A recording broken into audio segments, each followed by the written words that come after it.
इस कहानी की शुरुआत में हमें एक घर को दिखाया जाता है जहां पर एप्पल फार्म भी है, लेकिन इस घर के बाहर सेल का बोर्ड लगा होता है। इस घर में जेसिका नाम की एक लड़की रहती है। ये घर उसके ग्रैंड मदर का है जो उसके पिता ने उसे दिया था, और अब जेसिका जो कि एप्पल जैम बनाकर बेचती है, यह उसके ब्रेड और बटर है। वह काम उसका अच्छे से नहीं चलता है क्योंकि एप्पल वक्त से पहले सड़ जाते हैं, इसलिए वो इस घर को बेचकर सिटी में मूव होना चाहती है, पर कोई भी खरीदार नहीं होता क्योंकि घर की हालत बहुत ज्यादा खराब है। जेसिका के दो छोटे बच्चे भी हैं जो उसी के साथ रहते हैं। दरअसल जेसिका का डाइवोर्स हो चुका है। उसका जो एक्स हस्बैंड है वो नशे का आदी है जो गलत काम भी करता है। जेसिका नहीं चाहती कि उसका साया उसके बच्चों के ऊपर पड़े, इसलिए वो उससे अलग हो गई है, लेकिन अब भी वो कभी कभी यहाँ पर आता है। अब जेसिका जब सामान लेने के लिए स्टोर रूम में जाती है तो दरवाजा अपने आप ही बंद हो जाता है जो बाहर से लॉक हो गया है। दरअसल घर की हालत बहुत ज्यादा खराब है। घर के खिड़कियां, दरवाजे सब खराब हो चुके हैं और ऐसा पहले भी कई बार हो चुका है। और अब जेसिका को समझ नहीं आता कि वो दरवाजा कैसे खोले। वो दरवाजा खोलने की बहुत कोशिश करती है और दरवाजा नहीं खुलता, जिसके बाद वो अपनी बेटी से जो बहुत छोटी होती है, जो बाहर है, उसे कहती है कि मुझे स्क्रू ड्राइवर चाहिए ताकि वो दरवाजे को खोल सके। लेकिन उसकी बेटी नहीं समझ पाती कि आखिर स्क्रू ड्राइवर कैसा होता है, लेकिन जेसिका उसे समझाती है, जिसके बाद वो उसे स्क्रू ड्राइवर मिल जाता है और वो दरवाजे के नीचे से स्क्रू ड्राइवर जेसिका को दे देती है। और अभी वो दरवाजा नहीं खोल पाती क्योंकि जिस स्क्रू ड्राइवर से खोलने के लिए उसने स्क्रू ड्राइवर मांगा था वो बहुत छोटा होता है और जो स्क्रू ड्राइवर उसके पास है उसका साइज बड़ा है। अब जेसिका के पास पुलिस को कॉल करने के अलावा कोई रास्ता नहीं है। वो 911 डायल करने वाली होती है कि तभी उसकी बेटी बाहर से कहती है कि कोई आया है। कुछ ही देर बाद दरवाजा खुलता है और ये उसका एक्स हस्बैंड होता है, जिसके साथ उसका दोस्त रॉब भी है।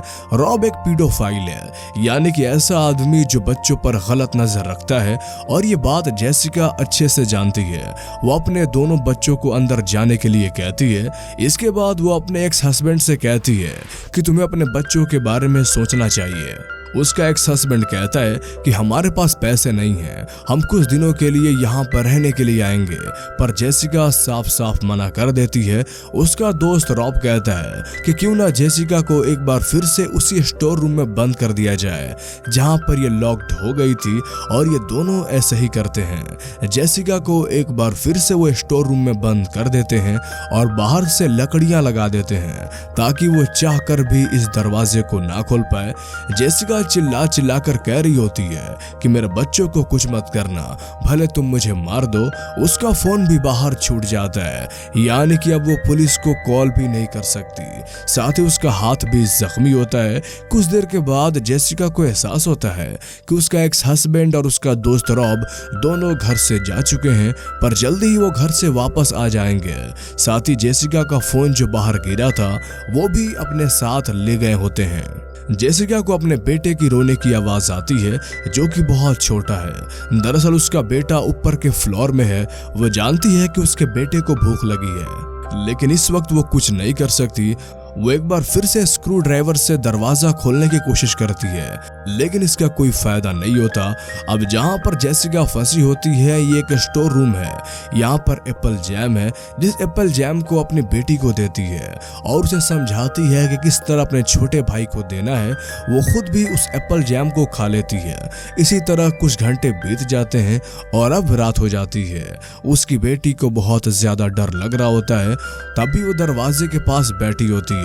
जेसिका अपनी बेटी से कहती है कि तुम्हें अपने छोटे भाई का ध्यान रखना होगा, तुम कहीं बाहर मत जाना। और अब एक रात गुजर जाती है।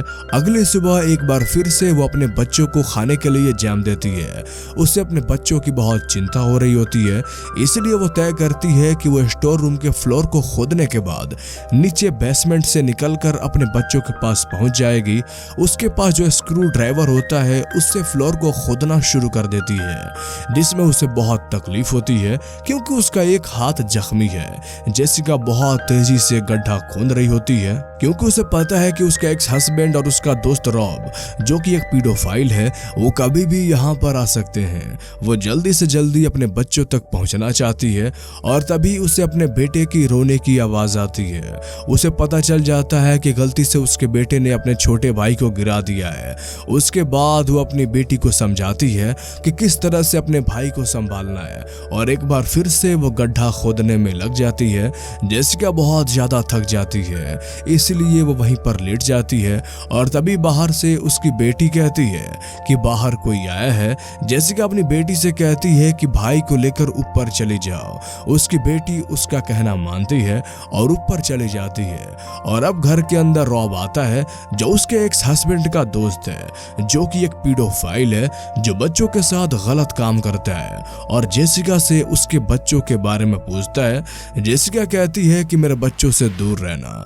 तभी उसे जेसिका के बेटे की रोने की आवाज आती है जो ऊपर से आ रही होती है। रॉब समझ जाता है कि बच्चे ऊपर हैं, वो ऊपर जाने लगता है। जेसिका उसे रोकती है और कहती है कि जाने से पहले मेरे एक्स हस्बैंड ने मुझे एक पैकेट दिया था जिसमें नशीले पदार्थ हैं, शायद वो तुम्हें चाहिए होंगे। रॉब नशे का आदी है, वो जेसिका से कहता है कि मुझे वो पैकेट दे दो, इसके बाद मैं यहाँ से चला जाऊंगा।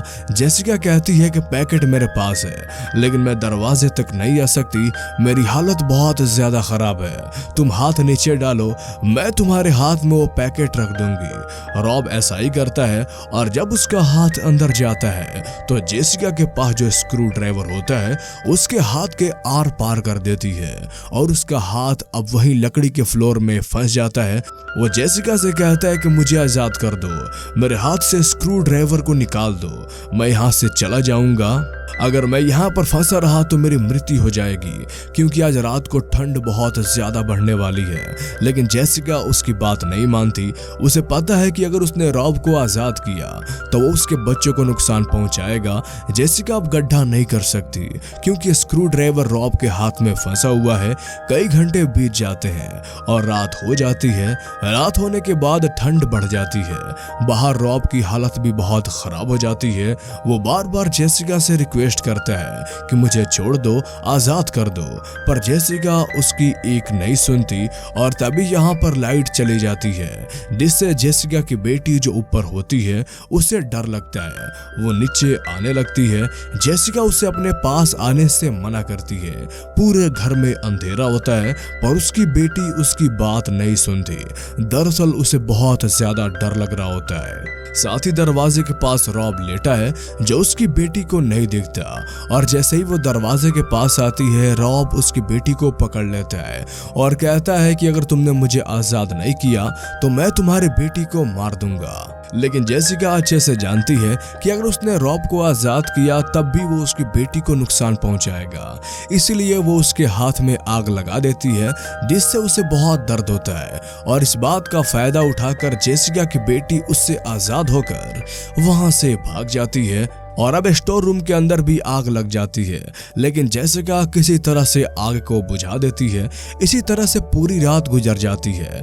जेसिका बहुत ज्यादा थक चुकी है, वो हार मान चुकी है। उसे समझ में आ चुका है कि वो यहाँ से बाहर नहीं निकल सकती।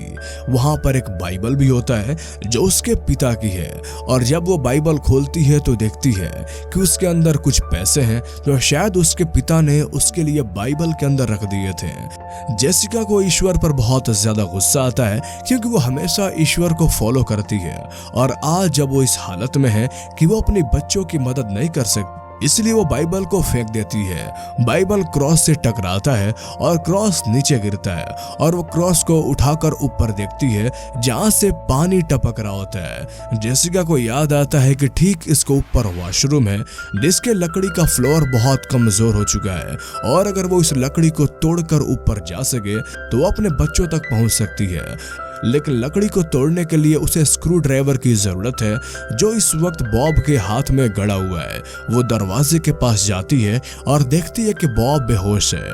वो आराम से उसके हाथ से स्क्रू ड्राइवर निकालती है और अब वो ऊपर के फ्लोर को तोड़ना शुरू कर देती है। जैसे जैसे फ्लोर को तोड़ रही होती है पानी उसके ऊपर गिर रहा होता है और यहाँ पर ठंड बहुत ज्यादा है। उसे बहुत ज्यादा ठंड लग रही है, लेकिन इस वक्त उसे ठंड की कोई परवाह नहीं है। बस वो अपने दोनों बच्चों को बचाना चाहती है। जेसिका जल्दी ऊपर की लकड़ी को तोड़कर ऊपर के फ्लोर में पहुंच जाती है और वो देखती है कि उसके बच्चे कहीं नहीं हैं। पर जब वो कमरे में जाती है तो देखती है कि बेड के ऊपर बहुत सारे ब्लैंकेट्स हैं। वो ब्लैंकेट को हटाती है तो उसके नीचे उसकी बेटी ने अपने छोटे भाई को पकड़ा हुआ होता है। ये दोनों के दोनों सो रहे होते हैं। दरअसल ऐसे ही जैसे जैसन ने अपनी बेटी को समझाया था कि उसे अपने भाई की रक्षा कैसे करनी है, और अब जेसिका के पास उसके दोनों बच्चे हैं। वो अपने दोनों बच्चों को बाहर लेकर आती है, लेकिन बाहर लॉक होता है जिसकी चाबी रॉब की जेब में है। वो चुपके से रॉब के पास जाती है जो कि बेहोश है और उसकी जेब से चाबी निकाल लेती है। और जैसे ही वो मेन गेट को खोलती है तो देखती है कि बाहर बहुत ज्यादा बारिश हो रही है और इतनी बारिश में इतनी ठंड से बच्चों को बाहर ले जाना ठीक नहीं है। जेसिका देखती है कि घर के बाहर कुछ कार्स पार्क है, उसे खाने का सामान चाहिए क्योंकि उसके बच्चे भूखे हैं। वो कार के पास जाती है लेकिन कार लॉक्ड होती है, इसलिए वो शीशा तोड़कर गाड़ी के अंदर से खाने का सामान निकाल लेती है। पर जब वो वापस घर की तरफ आ रही होती है तो सारा सामान गिर जाता है। इसके बाद वो घर के पास आती है और देखती है कि दरवाजा अंदर से लॉक्ड है।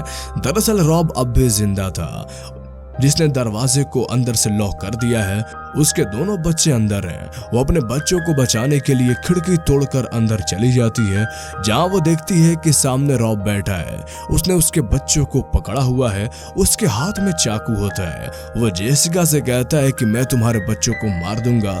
जेसिका उससे रिक्वेस्ट करती है कि उसके बच्चों को नुकसान ना पहुंचाए। और अब यहाँ पर जेसिका का एक्स हस्बैंड भी आ जाता है, जो देखता है कि रॉब ने उसके बच्चों को पकड़ा हुआ है, उसके हाथ में चाकू है। वो उस पर गन तान देता है और कहता है कि मेरे बच्चों को छोड़ दे, जिसके बाद रॉब उसके बच्चों को छोड़ देता है। पर यहाँ पर उसे लगता है कि रॉब ने उसके बच्चों के साथ गलत काम किया है, इसलिए वो अपने दोस्त रॉब को मार देता है।